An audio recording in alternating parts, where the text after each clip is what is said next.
தற்பொழுது அண்மை செய்தியை பார்த்து வருகிறோம். மாஞ்சோலை தேயிலை தோட்ட தொழிலாளர்களுக்கு விலையின்றி வீடு வழங்குவதற்கான அரசாணை தற்பொழுது வெளியிடப்பட்டுள்ளது. முதலமைச்சர் மு.க.ஸ்டாலின் ஏற்கனவே அறிவித்தபடி இந்த அரசாணையானது தற்பொழுது வெளியிடப்பட்டுள்ளது. மாஞ்சோலை தேயிலை தோட்ட தொழிலாளர்களுக்கு விலையின்றி வீடு வழங்குவதற்கான அரசாணை தற்பொழுது வெளியிடப்பட்டுள்ளது. முதலமைச்சர் மு.க.ஸ்டாலின் ஏற்கனவே அறிவித்தபடி மாஞ்சோலை தேயிலை தோட்ட தொழிலாளர்களுக்கு வீடு வழங்கப்பட்டுள்ளது. முதற்கட்டமாக 20 அடுக்குமாடி குடியிருப்புகளை விலையின்றி வழங்க 59.55 லட்சம் ஒதுக்கப்பட்டுள்ளது. தற்பொழுது மாஞ்சோலை தேயிலை தோட்ட தொழிலாளர்களுக்கு விலையின்றி வீடு வழங்குவதற்கான அரசாணை வெளியிடப்பட்டுள்ளது. இதுகுறித்த கூடுதல் விவரங்களை தலைமை செய்தியாளர் சிவா வழங்க கேட்கலாம். வணக்கம் சிவா, மாஞ்சோலை தொழிலாளர்களுக்கு வீடு வழங்கும் அரசாணை வெளியிடப்பட்டுள்ளது. அது குறித்து உங்களுடைய கூடுதல் விவரங்களை நீங்க பதிவு செய்யலாம்.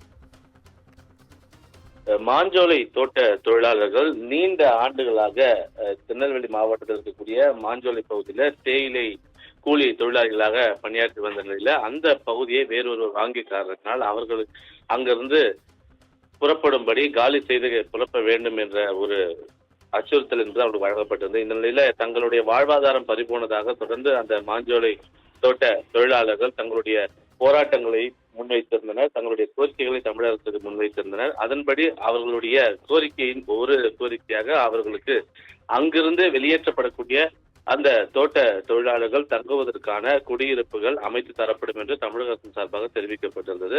அதன்படி அந்த தேயிலை தோட்ட தொழிலாளர்களுக்கு விலையின்றி வீடு வழங்குவதற்கான அரசாணை என்பது தற்போது பிறப்பிக்கப்பட்டிருக்கிறது. முதற்கட்டமாக 20 அடுக்குமாடி குடியிருப்புகளை விலையின்றி வழங்குவதற்காக சுமார் 59,55,000 ரூபாயை அதற்கான நிதி ஒதுக்கீட்டினை செய்து தமிழக அரசு அரசாணையை பிறப்பித்திருக்கிறது. இந்த அரசாணையின் மூலமாக விரைவில் நிதியெல்லாம் ஒதுக்கீடு செய்யப்பட்டு பணிகள் தொடங்கிட வேண்டும் என்று அரசாணையில் குறிப்பிடப்பட்டிருக்கக்கூடிய நிலையில இந்த குடியிருப்புகள் கட்டி முடிப்பதற்கு குறைந்தது ஓராண்டு ஆகும் என்ற ஒரு நிலையில் தற்போது அந்த மாஞ்சோலை தோட்ட தொழிலாளர்கள் அவருடைய வாழ்வாதாரத்தை இழந்து தங்கக்கூடிய இடங்கள் எதுவும் இன்றி வசதி வரக்கூடிய நிலையில அவர்களுக்கு ஒரு இடைக்கால ஒரு தீர்வை ஏற்படுத்த வேண்டும் என்றும் தொடர்ந்து கோரிக்கை முன்வைத்திருக்கிறார்கள். எனவே அவர்களுக்கான ஒரு தீர்வினுடைய ஒரு பகுதியாகத்தான் இந்த குடியிருப்பு கட்டுவதற்கான நிதியினை ஒதுக்கீடு செய்து தமிழக அரசு அரசாணை பிறப்பித்திருக்கின்றது.